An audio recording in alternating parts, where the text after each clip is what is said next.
The Avengers radio series, a cultural phenomenon in South Africa back in the 1970s. South Africa was a country with no national television service.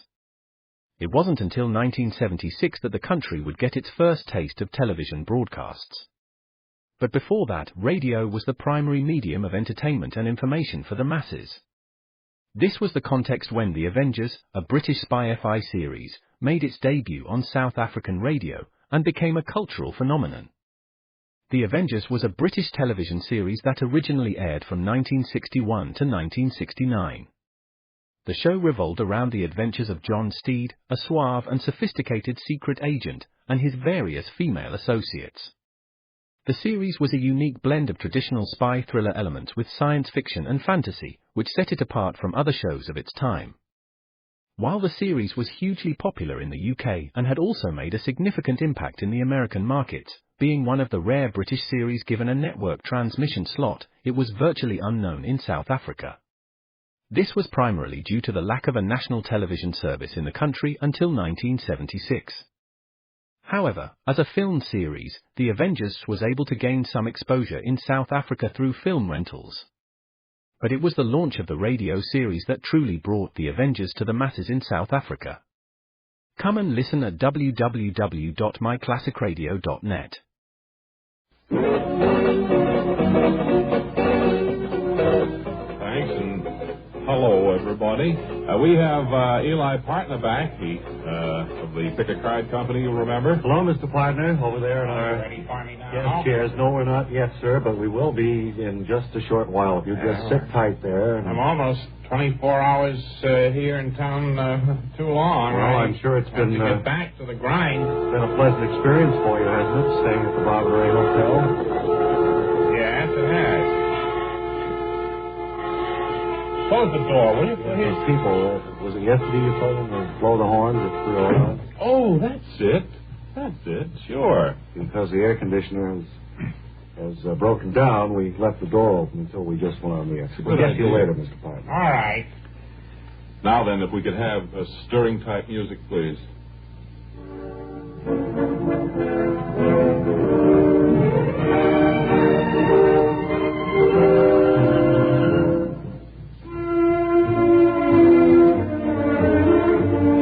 Do you think this is a newsreel, Pierre? Flake off with that kind of music, right? Okay. Well, anyway, this is Comeback. And I'm your host, Jerome Johnson, here to tell you about a photographer who made a comeback, struggling against tremendous odds. Ira Marshall. Yes, Ira Marshall came back. Ira Marshall, photographer, picture taker of greats, photo snapper of the lowly.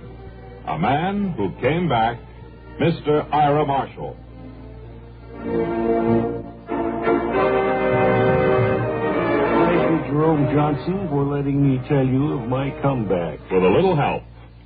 All right, go ahead. In 1930, Ira Marshall, you were just starting out as a photographer. You had learned your trade. You knew it well when Hollywood called. That's right. Mr. Ben Flick of MGL Studios saw a picture I had taken for one of the popular publications of the day, Brood magazine. Yes, it was a picture of a Zeppelin soaring through space with a gallant crew of 4 in its gondola waving. And on the strength of that picture, Ira Marshall, Ben Flick of MGL Studios hired you as a photographer because he knew you were good. He knew you could take pictures, didn't he, Ira Marshall? Well, he knew I could take pictures of Zeppelins. I'd proven that. And so, Ira Marshall, you went to work for MGL Studios, where you became an expert on depression movies. It was my specialty, yes. But there were other photographers who did what I did just as well. Modest Ira Marshall, the first man to use melting buildings as a trick film method of indicating that the stock market had crashed. Later, I used a pile of coins falling down to show the same thing. That's right. And because you specialized in film techniques of that nature, because you dwelled on the matter too long, you lost your job when the Depression ended. Yes. You, Ira Marshall, lost your job when times got better, didn't you? Well, after a while, they had no use for melting buildings and falling coins, and I was unprepared. And so you entered the field of organizational photography. You became photographer for the Dixon Cup Ice Cream Company, didn't you, Ira Marshall? That's right. I took pictures of all the popular movie stars of the day, and they appeared on the cover, the lid of the Dixon Ice Cream Cup. And so, Ira Marshall, you found yourself taking pictures of the motion picture greats with whom you had once worked, staunch admirers. Who were some of them, Ira Marshall? Well, I've brought along some of the Ice Cream Cup covers. Here's Fay Ray, who was then appearing in King Kong. And, Ira Marshall, as I look over your shoulder, I believe I see Franchot Tone, popular new star of Mutiny on the Bounty. That's right. Here's one of Mel Torme, who was then appearing in High School Capers with glamorous June Pricer. And I believe that's Reginald Denny I see. At least, Ira Marshall, it looks like Reginald Denny. Oh, wait till I peel the paper off and we'll see. Yes, it's Reginald Denny, popular co-star of Sir Arthur Conan Doyle's The Speckled Band. And there were many more greats. You worked as photographer for the Ice Cream Company until 1958, when your hopes were lifted tremendously, only to be dashed again. Tell us what happened in 1958, Ira Marshall. Well, there was the recession, and I got a call from Mr. Ben Flick of MGL Studios. The same Ben Flick who had contacted you years before. Right. He asked me if I was still as adept at the melting building and falling coin film technique. But our economy righted itself, and Flick stopped calling. By this time, the Dixon Cup Ice Cream Company had gone out of business. But you, Ira Marshall, never whined. And you don't whine now because you made your comeback with the AccuWeight Weighing Machine Company. I started last week as their chief photographer. Look at this weighing machine card. It's a picture I took of Fay Spain. Thank you, Ira Marshall. And we all thank you for the comeback you made. We're all a bit better for it, you know?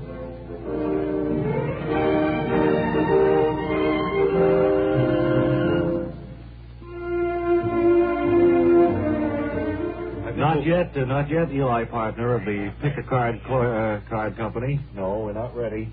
Bob, I think we ought to have a production meeting with Pierre Chateaubriand, our orchestra leader, so that when we say rousing or historical music or heroic music, he'll have a better idea what we mean. I think there's a language area there. Loses something in the translation, and he's surly besides. You should be careful with him. We'll get to you, Eli, partner, in just a few moments. Well, could you speed it up, because really I got to get going. Right now, it's time for another... You really have to. I'm not kidding you. Yeah. Time for another network promotion out of the unforgettable past with Bob and Ray. This one sent CBS News zooming in the ratings. Maybe you remember. Oh, boy, yeah. That was the time they blew up the building we were broadcasting in. Oh, say, did you see where that note from Wally Ballou went? I had it here a second ago. Oh, this the one here? Yes, let me see. Oh, it says, if you'll plug the World News Roundup and the World Tonight, my boss says he'll get you on either show if you make news. Signed affectionately, Wally. Wally is training correspondent for CBS News right now, isn't he? That's right, but I can't think of any news we're about to make that's earth-shaking enough to get us on either of those shows. No, not in the spur of the moment. Besides, everybody listens to him already. I don't see any need to give him a plug, do you? Well, we might say something brief. Won't do any harm, and it might make Wally look good to his boss, you know. Well, how's this? Hear the World News Roundup each morning, the World Tonight each evening on CBS Radio. The best-informed people do that very thing. I think that tells the story. Oh, and Wally, if you're listening, that spot just cost you $17.50. Now I think we should go across town for our May 26th visit at the Bob and Ray Gourmet Club with our two hosts, Claude and Clyde. Everybody, pleasant greetings from the Gourmet Club. We would like to remind the members of the Gourmet Club that if they intend to come here visiting with their friends at one of these broadcast ceremonies, they should call in advance for reservations. We have an overflow crowd today, I think attributable to the wonderful entertainment. Right you are, Clyde. I think we're about to hear the tenor sing. He is the star of the show. Well, let's go down and listen, shall we, for a few moments? Without those beautiful girls, the show just isn't suitable. Say he's singing this as the Bob and Ray girls are dancing behind him. Everyone knows you must have beautiful girls to have a beautiful show. Yes, sir. Beautiful show it is here at the Gourmet Club. I see lovely June Kreiser at table 25. Good, isn't it? Looking about the room also, I think that's Phil Scuderizzuto at the table 12, along with the Joe Garagiola. Sitting there discussing baseball and baseball broadcasting, no doubt. I believe so. Let's see who else of fame is here. Well, over at table 14, that's Mr. Roy Rogers, more or less of a regular here at the Gourmet Yes, he's Club. here, I think, more often than anybody else. In just a few moments, friends, the huge doors at the rear of the dining hall will open, and the sandwich of our special honored guest will open. There go the puppeteers now.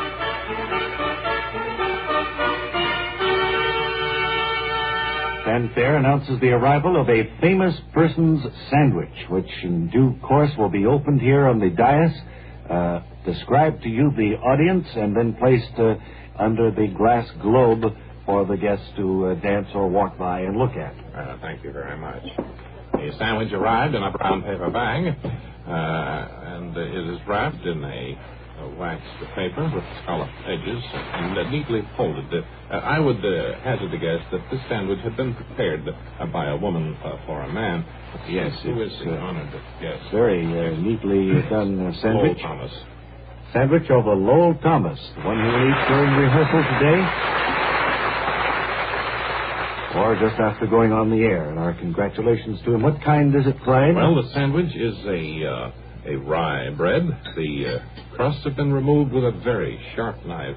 The whole sandwich gives a very neat appearance. The filling, as I remove the top slice of bread, is... Yes, it is. It is Genoa salami, I believe, and cheddar and pimento. Very delightful international combination there, more or less. Soft salami. Yes. Thank you to Lowell Thomas for playing our radio game Sandwich Surprise. The entertainment is about to begin again here at the club.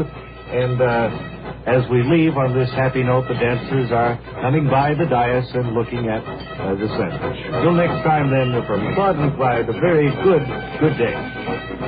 You ready for me yet? Because I really got to go. Yes, well, Mr. Eli Partner, come over to our microphone now. And we do have just time to kind of wrap up our interview in just 1 minute, sir, if you'll stand by here, please. Yes. Thirsty people everywhere prefer ice-cold Pepsi-Cola. And because it's light, it refreshes without filling. Charlie, be sociable. I am, Kay.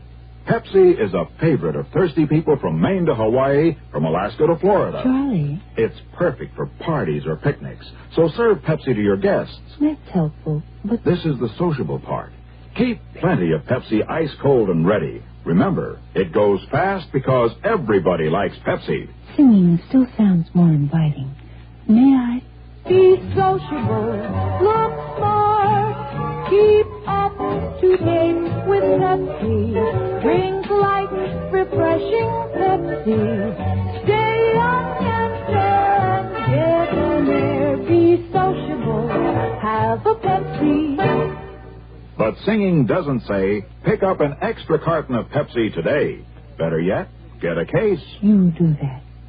All right, Eli Partner, we've waited a long time to Well, I never hear thought from I'd you. get on the air again. Almost 24 hours, as a matter of fact. Yes, sir. I've been sitting up the back there, just sweating gumdrops, as we Just to say. fill the people in on Mr. Partner's activities, he is the head of the greeting card company, the Pick-a-Card Greeting Company, and yesterday he was telling us that... I had finished, when your time was up yesterday, I was on the get out of the hospital, you funny deceiver, all you've got is yellow fever. That was the one that was for a patient with yellow fever. Huh? Now, admittedly, it's a small market, but we hope the field will become larger. Now, right now, Eli Partner is holding up a card with an illustration of a forlorn-looking sea captain. Now, is this a get-well card, too, sir?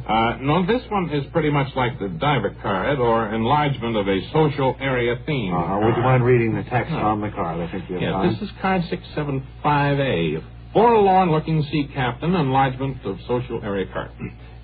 It says, I just lost the pride of the Atlantic Fleet, a ship that was tried and true. So understandably, at the moment, I'm kind of blue. So how about hearing from you, all? I'd appreciate it more than you know. So how about throwing me a bone and giving me a call on the telephone? Well, that card should evoke a lot of response, Mr. Bartlett, but is it only for sea captains? I wonder, sir, could you come back tomorrow and... Yeah, Oh, no, I can't either. Well, I want to thank you for your 2 days here, and Mr. Bartlett is going out in a peak, and we'll be back in just 10 seconds.